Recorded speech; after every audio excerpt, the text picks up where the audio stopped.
Hello and welcome to the Redmen TV. It is the Uncensored match build-up show. It's Liverpool hosting Burnley at the weekend, and I am joined by Tom, Bailey and Ross for this one. Tom Dutton, first and foremost. We normally start the show, and the recent way of starting the show is the biggest game of the season so far. So I'm going to change that up a little bit and go, there's 9 huge games left in this Premier League season right now, and everyone's going to feel as big as the last one and the next one. Right now it's Burnley up next, and it's got to be must win at this point. I know, they all are. It's mad. I mean, the amount of pressure on us now, just in terms of from internal pressure as well, just trying to keep it up, trying to keep it going. And we say it's massive, big 9 games because they're all winnable games. And that's the thing is, if we drop points in any of them, there's got to be serious questions asked. The last 9 games, only 3 of them are in the top half, I think. And the rest of them are a bottom half. And that's what we've made a whole season out of, is beating these teams and being really, really consistent. So I have all the faith in the world that we're going to do it. If we don't, then you've got to look at the squad and think, why not? What have you done wrong? Yeah, that's it. Listen, I think, Bailey, it's pretty easy to say if Man City win out, they'll be worthy league winners. Yeah. If Liverpool go and win all 9 games, I think we'll be league winners. To be honest with you, I don't see that Man City will win out. But how are you feeling at the moment heading into this one? Do you know what? I don't know if you've seen it upstairs yet, but on the whiteboard I decided that I'm going to write all the 9 fixtures out that we've got, all the 9 fixtures that City have got. And it's put things into perspective for me quite a bit because, like Tom said, we've got Chelsea and Tottenham. And we wrote out 3 points, 1 point, where do we think that we're going to pick up and drop points? And I think we put down 1 draw as our sort of predicted outcome for the season. We looked at cities and they've got Leicester, Palace, United, Spurs. They've got a lot of sort of points in that season in the rest of their games where you're like, that could be a hiccup. So to me, it's a case of, like Tom said, these 9 games for us have got to be the best 9 games we've ever played, and they've got to be comfortable. Realise that we are still in the driving seat compared to the games that City have got. We've got the preferable sort of running. So yeah, I'm so to answer the question, nervous how are you feeling? Still from the start of the season. Okay, and listen, I think you make a good point there, but one thing I will say to sort of just to see what your thoughts on it are. Did anyone, I don't think that's healthy doing that personally. People cope in different ways. People cope in different ways. For me, if I wrote down all the results that Manchester City have got this season, I would never have predicted a Newcastle loss. You know what I mean? And that's for me is the difference is you just can't predict football in that way. Yeah. If we could, we'd all get 10-team accumulators every week. Oh yeah, we won the league, by the way. On this board, we've won the league. By 1 point. You know to make ourselves feel Did you do better. the Liverpool Echo thing the other week? Yeah, that's exactly why we've done it. Mate, I had us winning the league on that as well. Yeah. But then I also had us winning at Old Trafford and Everton in those games. Yeah. So, you know what I mean? That's kind of the point that I'm trying to strive at there. Ross, where are you? Where's your head at, mate? Is it on the floor or on your neck? I feel like I've had a lot of therapy this week, to be honest with you. A lot of closure.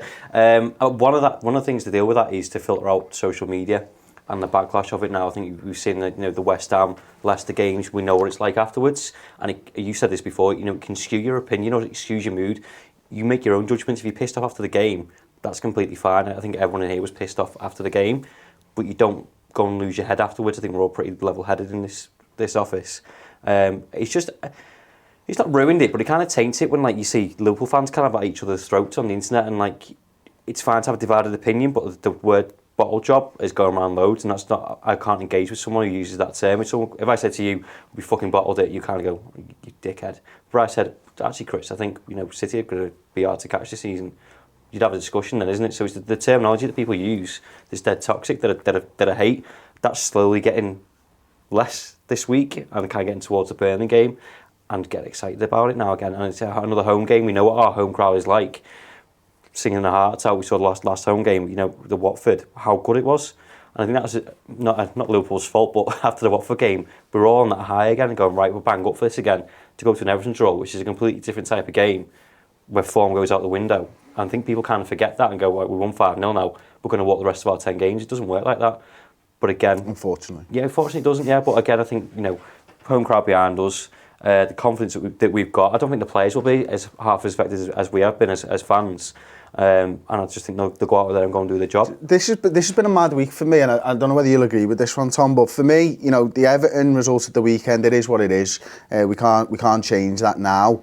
it's felt like I wasn't quite ready to start talking about Burnley, even at the point of this show, to be honest with you. Couldn't wait for it. Really, that's interesting. Yeah.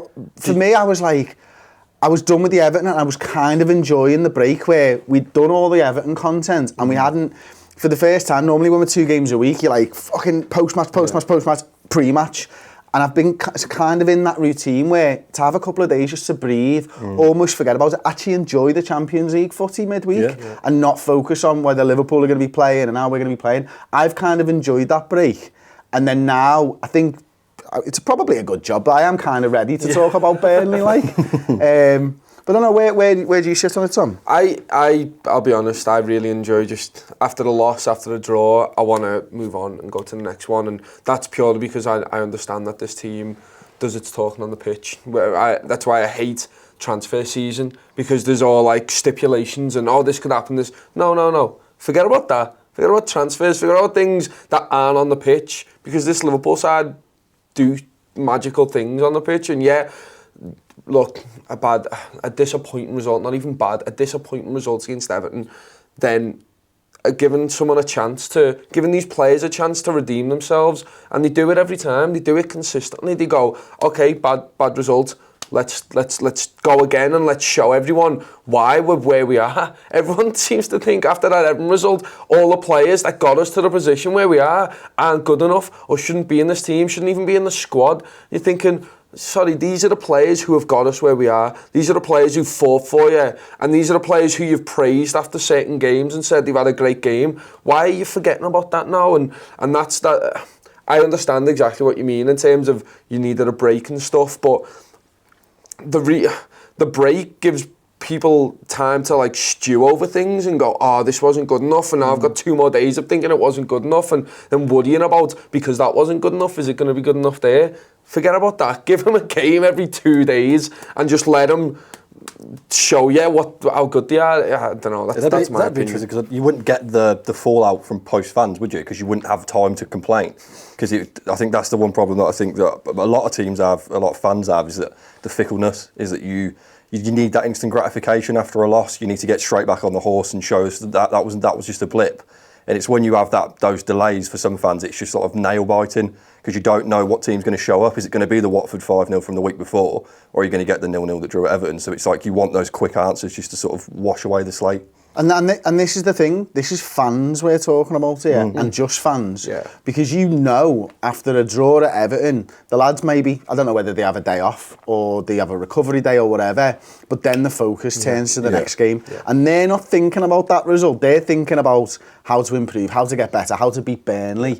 And this is just something we have to deal with as fans, and that's the thing that baffles me, is we don't make any difference, you know, in the week. We make no difference whatsoever. This squad's focused. This squad's looking forward to that Burnley game and stuff. And Ross, you know, Liverpool have got to be ready for the fight against Burnley, and it will be a fight, because yes, they're literally. Well, yeah, they're 5 points clear of the relegation zone as it stands. Yeah. But they lose a game and Cardiff win. And all of a sudden it's 2 points. So we've got to expect a dogfight in this game. Yeah, that's funny enough when Bailey was doing that thing upstairs and we're kind of going 3 points there, 3 points there, and you're like, no, because some of them teams will be in a relegation battle. It's not as simple as that anymore.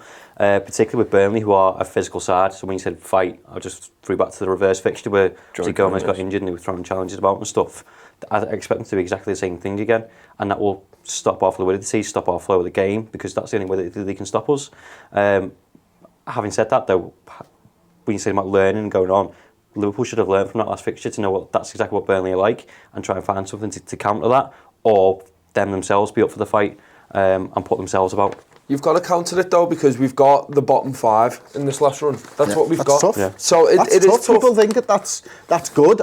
I'm not sure. No. I think it is good because of, if you look at the goals against column, like barely 53 but goals Tom, conceded. It's a completely different thing. Of course it is, but there's a reason why they're down there. Yes, but there's also a reason why great escapes happen every single season. Of course. Because these teams, when they're fighting for their life, they're like a friggin', the game is a badger, you know what I mean? Back a badger into a corner, it's going to come out swinging. And that's what these teams are. So looking at the bottom 5 and going, you know what, we've got to play them, that's sound. That's not sound. Yeah, I'd rather a team be between 7th and 12th and be on the beach. No danger of relegation, no danger of European football. Just to say what Tom was saying there, though, there's a reason why they're down there, and that's the quality, and that's the difference if you're playing like a Man United or an Everton who part of the bus. I know they didn't essentially do that, but who were good at defending, or Bayern Munich who are really good at defending. They're that low. We should have enough quality to, if they are going to do that, we have the quality to beat them. But for me, it's the case of we call this nine cup finals towards being top of the table. It's the same for them. It's not for us to avoid relegation. It's just looking at the other side of the coin, and they've got 5 of the top 6 to play still, and Cardiff. Well, they can't afford to draws either, though, can they? No. You know what that means to me? I think draws are all right for them at this point. Yeah, that's my point. That's a danger. Yeah. Because that means they start the game with something to lose. Yeah. They think, right, well, if we draw against these 5 teams, we park the bus, a result of anything but a draw, then it's a case of we beat Cardiff. We've won. We've won that relegation battle, because that's the one game in their diaries they're going to look at and think that's what our season tilts on. The rest of these 5 teams, they don't expect to win, but it's a case of, do they then want to come out and give them a game, give us a game at those 5 teams? Because you look at it and it's not like you've got 2 teams in the top 6 that you've got to play, so you can sort of say, we'll give those away. It's 5 of them. Yeah. Can you afford to sit back against 5 of them? No. It's one of them. I think if they do sit back, any of these 5 teams, it's Burnley, Southampton, Cardiff, Fulham and Huddersfield, if any of them 5 teams decide to sit back, I think we've got the quality, and it's getting back to that first part of the season where we were grinding out wins. It's what City are doing at the moment, and we don't need to click, we don't need to be perfect, we just need to be solid at the back, recycle possession when they try and break on us, because that's their game plans every time, is break. We've got Van Dijk and Matip there, we've got the wing play up the sides to overload the wings, which is where Burnley are really, really weak. It's how Palace beat them the other day, is down the wings. We have every asset there, I think, to be able to recycle play, and it's just about taking them opportunities. It's being clinical. You don't have to be clinical every single shot, but you need to put 1 of them away, 2 of them away, and we need to get back to that. I don't know what type of mentality shift that takes, especially with Mo Salah at the moment. He's not scored for I think it's like 5, 6, 7 games maybe. You've got to get back into that mentality of keep it going. It's how we beat Everton at the end. We didn't stop. The fans need to know this. We need to not get nervy. When it wasn't nervy the other day when we beat Watford 5-0, because from the off, we went and we believed. And that's it. That's what happens when you score a goal on the 10 minutes and 20 minutes and you just sort of grind through the gears. And it's a massively important game. Just for a bit of perspective, the team that beat Burnley last time out, right, got Alisson in goal, Joe Gomez at right back, Matip, Virgil, Alberto Moreno played left back, Shaqiri right wing with Naby and Jordan Henderson as the 2 centre mids, James Milner on the left with Divock and Daniel Sturridge up front. Now, you can look at that and you can look at the team and go, well, we beat them 3-1. We should beat them again with probably a much stronger side. But what I will say is we brought Firmino and Salah on in that game because it was 1-1. And took Moreno off. Took Moreno off. That's a big thing for me. You know what I mean? So we've had to go very aggressive in that game to get those 3 points. This time I don't think there's any other hand to play for Jurgen. I don't think he's resting players at this point of the season. He's putting his best side out there every single week. So question to you then, Ross, what's his best side for this game, mate? His best side is his strongest side. I think the only difference is from the weekend is he needs to play a better attacking midfielder and do something different with that. I understand why he brought Lallana on now. I understand why he didn't start Shaqiri. I think this will be a much different game. You know, I think if people forget that playing Man United away, Watford and then Everton away in the space of a week to get the results we did isn't bad results when you look at just the results alone. Okay, the performances, but that's why people are pissed off. Lallana came on because of his defensive duties and he tracks back, which one led to believe that's why Shaqiri and Keita weren't playing there in such an end-to-end game. So as much as we can all say we would have done something different, if I picked different lottery numbers, I might have won the fucking lottery. So we don't know. Jurgen knows what he's doing. For this, I think it's completely different. Again, we're at home. The onus is us to go and attack. And he said first 5-10 minutes, just go and take the game to him and kill it straight away. So for me, you know, the back four picks itself, obviously Lovren's not playing again because he's injured. And I don't think he would have got in anyway because Matip on form and his little mazy runs. He's going to do that against Burnley. I'm completely fine with that. Midfield 3, I think, you know, Fabinho, Gini are the best at that. I wouldn't even contemplate looking at buying next week. Just go for this game right now. And then Keita, because he's had 2-3 games off. You know, he was brilliant against Bayern Munich in the first leg. Hasn't played since. I get him in there and in the front three as usual. Get Firmino back into this side. Yeah, get him back in there. Yeah, you know, again, I've said this before. You know, if you're 3-0 up, an hour in, you then have to take him off. That's when you can start looking towards the Bayern Munich game. But from the off, go and get this game done. That's interesting as well. You said obviously Keita's missed some games. Looking back at the highlights, I forgot how good Keita was against Burnley. I mean, he has that shot that just grazes the woodwork. Then there's that passage of play, if you remember, where there's sort of a massive scramble in the box. He has 3 shots in about 10 seconds. One with his back heel. And you're like, how has he not scored there? That was like, it's almost like he's cursed. But this is the perfect game for Keita, where if he's playing that 8 and he can pick it up deep and drive at players, this is the sort of the team that will let that happen. If they want to sit back, like we're saying, if they want to go for the draw, Keita's the perfect man that will sort of be that key to pick them apart. Because if it's not working down the wings, you give it to Keita and you make him drive like Matip does.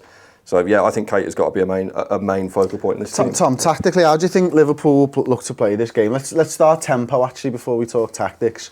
You know, is it important for Liverpool in front of the home crowd at Anfield on Sunday, early start? Yeah.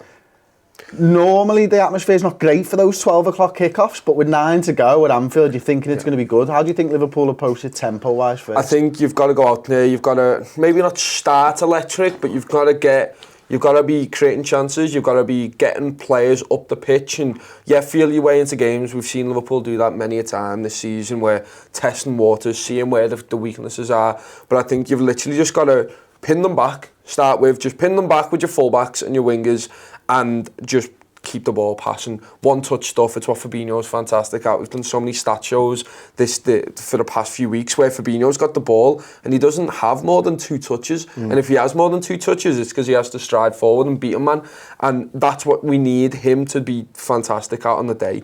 Moving it quickly, making sure that, because we've seen so many times that when we slow down the play, the crowd starts to dampen down, the game starts to get a bit weird, and then the crowd, because it's dampened down, the little insecurities start coming out, and instead of singing and drowning all them insecurities out, which is what we did against Watford and Bournemouth, it's like, oh, that pass nearly went to that player. No, it nearly went to him, it doesn't matter, but because everyone's dampened, it's heightened, and I really feel like go at them, show them that they're in a game, remind them why Anfield is a fortress, remind them why most teams do not want to come to Anfield, and no doubt in my mind, we'll score a few, and then as soon as that happens, the Anfield crowd needs to roar again. Every goal, we need to be baying for another one. We need to be wanting them to go home crying, singing "Show them the way to go home." That's how it needs to be every single game. I think this is a game where you can get the fullbacks up the pitch, whereas I don't think Man United and Everton were, like you on your stats and tactics show. When you got the quality on the counter-attack, that's the difference.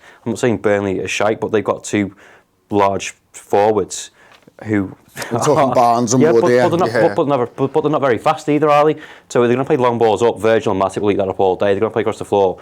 We've got the midfield to drop back in when we've got the Trent and Robert go forward, if they're the ones who play. And equally, like you just said, if you pin them back, then you're creating space of either side for Fabinho to spray balls. Yeah. No, I agree. I think, but I hope Liverpool don't get nervous if they don't get the breakthrough, because I think that, you know, and I speak about the fans as well. I think sometimes you've got to remember that the game's like 90 plus long, and that's important. And it just, one thing that I've noticed, I think, over the last couple of weeks is, and it's very important when you play a side like Burnley, actually, because if you start fast and you throw the kitchen sink at them and they get to half time, you become unconfident and they become so much more confident for it. Isn't it. And I think you almost need to create chances and go in, maybe not with a kitchen sink, but a spatula or a fucking whisk or something like that. You know what I mean? Not the entire kitchen sink, just microwave. But to know that if they get to half time, you haven't thrown absolutely everything at them. And then when you come out, then bring the sink with your second half and make sure that, you know, and they go shit, because that's what we were doing earlier in the season. We were breaking teams down without breaking a sweat. And that's what we need to get back to, and that's the thing that will kill their confidence and their hope off. Okay, so we're gonna have a little look at a video that we did with the newsroom on the redmentv.com. I did this with Lizzie Doyle from the Anfield Rap. It's absolutely fantastic. Here's her view on the title race so far. It's been much publicised that Liverpool are bottling it and all that crap. One of the things that I want to know from you is, where are you at the moment? Like, is your head fully on, or does it need a wobble? It's on. It's absolutely on, but it's realistic. I had a bit of a Barney with my dad after Everton, because the second the whistle blew, it was, oh yeah, but in August. And I went, don't. I said, do not start that conversation with me now on this full-time whistle. I said, we're a different team now than what we were at the start of the season. Like, I don't want to hear that argument again. But what I will say is, have a bit of perspective. Like, you could look at it as though we were 7 points clear and now we're a point behind. You know, that's all happened in the space of 9 games. We've got 9 games left. You know, City was 7 points behind and have managed to go a point ahead. We've got 9 games left. Liverpool are 1 point behind. It takes one slip up from Man City and Liverpool can get back on top again. This title race is not easy. And I think the reason that we're all panicking, and I'm going to say, it's because we're not used to it. Yeah. We're not used to it. We don't know what it's like to be challenging for titles. The 13-14 one just felt like a bit of a fluke. 08-09. It was a free hit, that, wasn't it? Yeah, and I would go as far as say as 08-09 was a little bit more realistic than 13-14. 13-14 was, everyone was just so desperate to win it for Steven Gerrard, and it was all about how Luis Suarez was playing, which was, you know, affecting how our chances of winning a title. And what I will say is just keep your heads. 9 games is a lot of football. It's a lot of football. So, preferred 11s next. They're all the same. They're all the same. Yay! It's the best team. I think for this game it is the best team, but it's not the team that we've put out the last few weeks. Obviously, injuries aside and stuff like that. Ross, we'll start with you, mate. Tell you what, you go through the defence, you'll go through the midfield, you go through the attack. We'll do it You like can that. have the manager. I'll do the goalkeeper, Alisson. Ross? Cool. Trent back at right back, because he's the only right back we've got is fit. Virgil and Matip, they're in centre half, so we've got fit. And Robbo, because who's going to put Moreno in there, really? Played last time against Burnley, Ross. Got took off last time. I think consistency is the key, and I've said this even from the beginning of the season. Even your centre halves now, again, I said before, even if Lovren was fit, he wouldn't start for me. I think having that communication between your centre halves and your goalkeeper is always important, but the whole back four now, I think we've got it down to a T. You know, as much as people are saying that, you know, we didn't beat Man United, we didn't beat Everton, or Leicester, West Ham, whatever. How many goals did we concede? 1. Well, listen, look, Bayern Munich, Man United, Yeah. Watford, Everton, no goals conceded. Yeah. There you go. And that's a back 5. Yeah. And it's one of the things that I kind of helped get through past the Everton thing of going, years gone by, we'd relied on our forwards, but we had a shit defence, so, you know, we might have lost that game, you never know. Now, it doesn't even worry me. You know, the amount of times that Everton did attack was always snuffed out. Whatever they tried was snuffed out, and I think it'll be exactly the same against Burnley. Said Barnes and Wood, if they play them two, well, what, he's going to lump the ball up to Virgil and he's going to head it away. Play goes to 4, he's just going to run past them, because you can't run past him, can you? No. Which was a year ago. It's also not allowed. Yeah, Well, it was Kylian Mbappe, wasn't it? Yeah, 366 days ago, I think it was. And Mbappe dribbled past him. No one else since then. And that was in Netherlands versus France. He's not been dribbled past this season in Liverpool's defence. Unbelievable. That's insane. Stupid nuts. I'm just going to touch on the midfield, but hello. I said Are 4. are you bringing into my section? Because I said it was a bit of a talking point of 4-2-3-1. No, you're not, Ross. Bailey, let's go to the midfield, mate. I've gone for Fabinho. You get a chance. You don't have to whisper. You've got a mic anyway. Everyone's going to hear you. That was the point. You've got a Fabinho. I've gone. No, you've got a Fabinho. I've gone Fabinho because I think he's the best 6. Because I actually put a 4-3-3 down because I'm used to seeing that now. So for some reason, 4-2-3-1's completely left my head. So Fabinho's gone down because I think he's the first midfielder on the team sheet. He's the most dynamic, got the most to his game, defensively and attacking wise. I think he's the full package. Gini, because he's the most reliable guy we've got. He's on paper the most consistent, best. And I reckon if we went back through our man of the matches that we've done this season, he's probably the one that's been in there most for this season. So he's got to be in. And Keita, like we spoke about earlier, he's the amalgam. He's the question mark of. They barely know how he plays. They're going to be scared of it, and they know the danger that he possesses. And if they want to crowd that midfield to not let Keita have the ball, it opens up the space for the wings. So it's sort of having him in that team makes them have to make a choice. It forces their hand. So I think he's got to be in that team. Okay, and come back to you then, Ross. I think Bailey's got it down as a 4-3-3. Are you sticking with 4-3-3 or going 4-2-3-1? I'm going both because I think it is fluid formation. I think you have to. It's game management for me.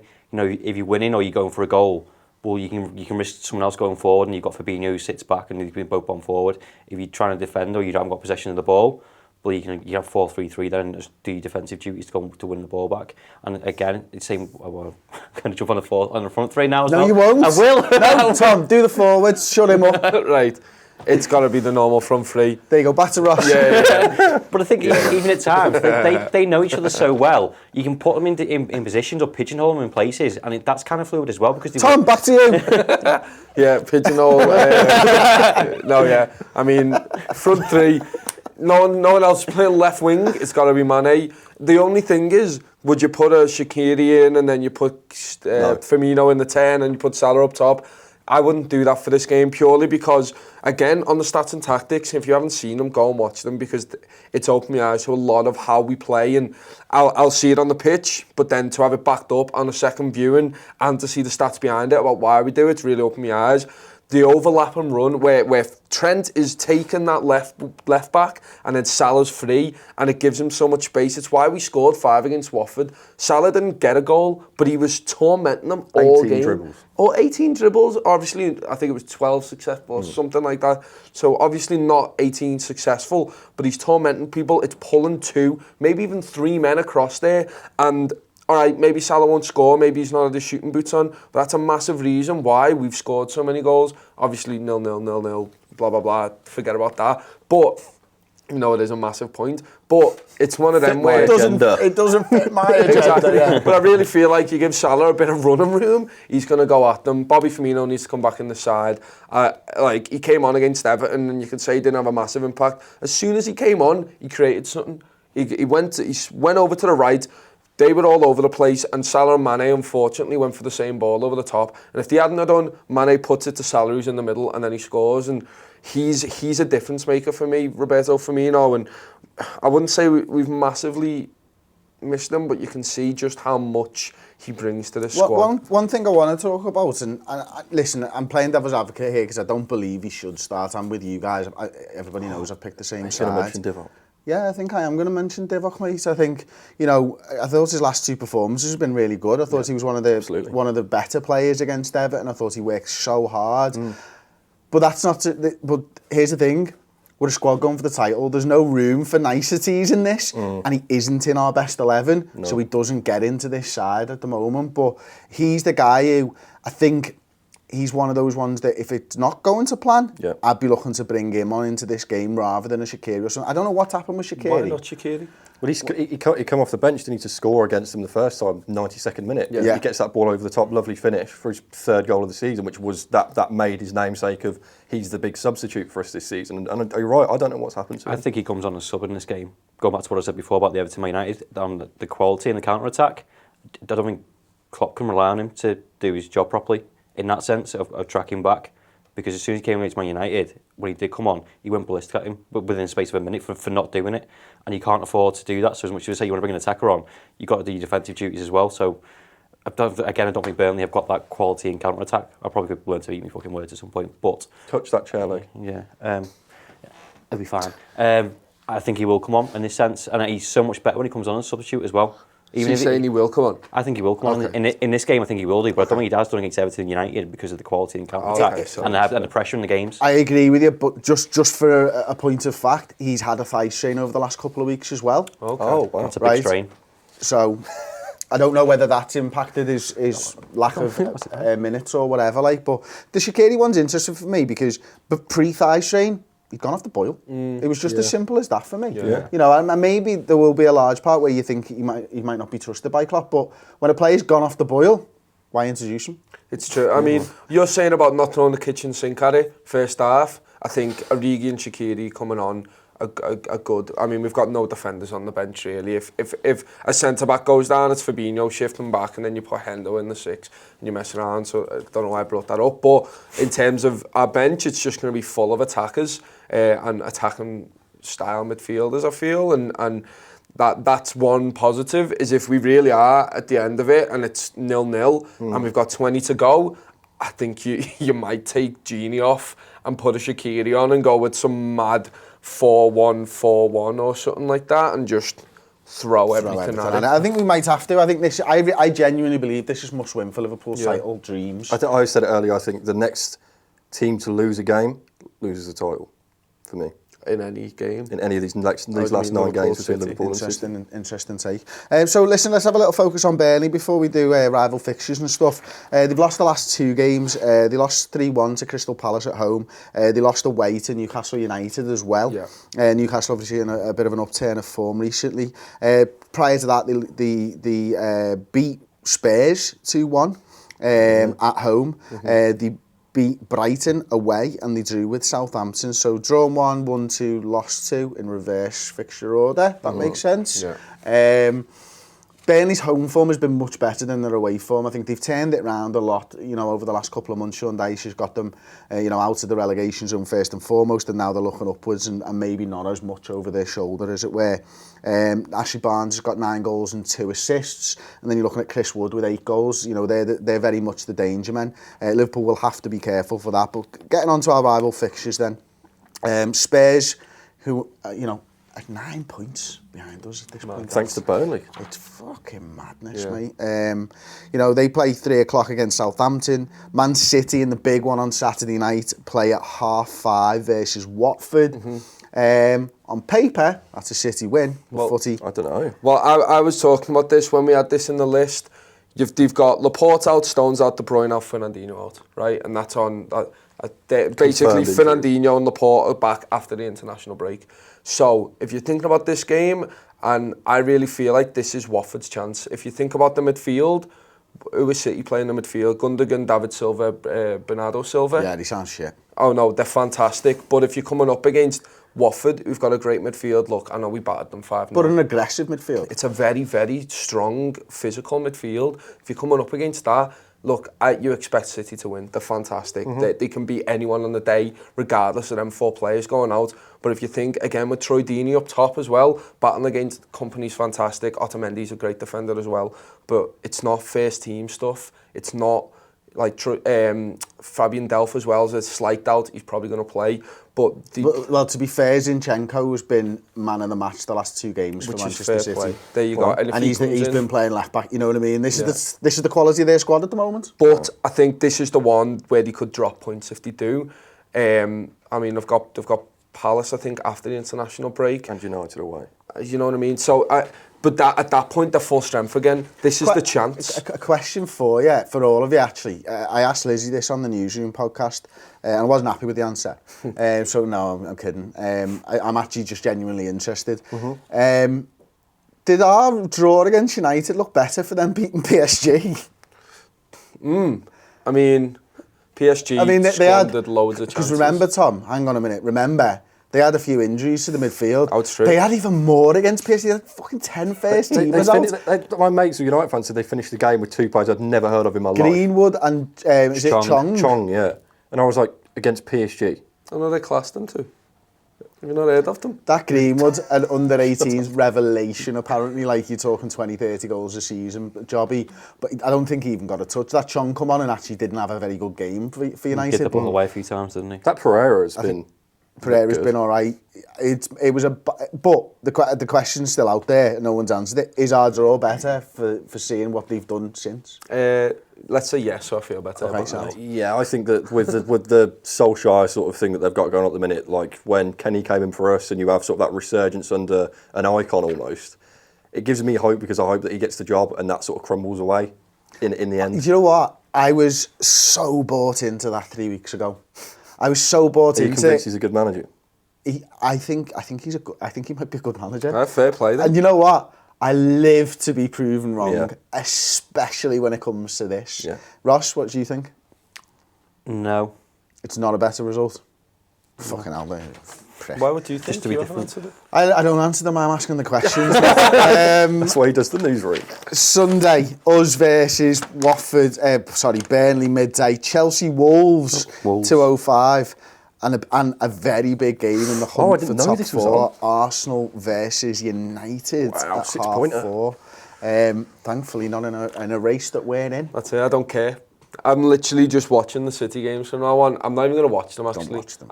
I might watch that one just to see what our Watford do, and as soon as City score 2, I'll be like... City games. So I will see you at 5:32 when City have scored a goal against Watford. Well, that's it. When Chelsea went up against City, I was like, oh, come on. Oh. It's just not worth it. Yeah. It's no good. Because it is the thing. When it was a 3-horse title race, but and you know, only a week or so ago when Tottenham was still in it, Liverpool win, and that's supposed to be your weekend, mate. But Spurs and City win, and you've lost twice and won once. I've coming out of the weekend feeling worse than when I went into it. You know what I mean? So I'm just like, just ignore that shit. I can't be dealing with that. It's enough following one football team and having your hopes and dreams and pinned to that one football team. I don't need another two to follow as well. Thank you very Klopp will much. do the business. This team's going to do the business. I'm not worried. Okay. And well, let's go to your score predictions then. 4-0. Okay. 4-0. 3-0. 2-0. Clean sheets, I like it. Yeah, there has to be a clean sheet. Well, listen, that's been the Uncensored Match build-up show. I was back yesterday with the Start 11 prediction show. I hope you check that one out. Spoilers, I picked the same side that we've all picked here today. And the same t-shirt. And... You got to change it now. No, I've got two of this, so you know what I mean? It's a belted t-shirt though, isn't it? Available from the redmentv.com. Click that little shop tab and it's on there, Fab 4. It's fantastic. Thank you very much for joining me. Thank you to Simon behind the camera. Thank you for subscribing to the Redmen TV. If you haven't subscribed right now, like the video, leave us your thoughts on anything we've said in the comment section below, and I will have seen you yesterday for the Starting 11, but we will be back after we beat Burnley by 4-0, 4-0, 3-0 and 2-0. Thanks for watching. I'll see you next time. Ta-ra.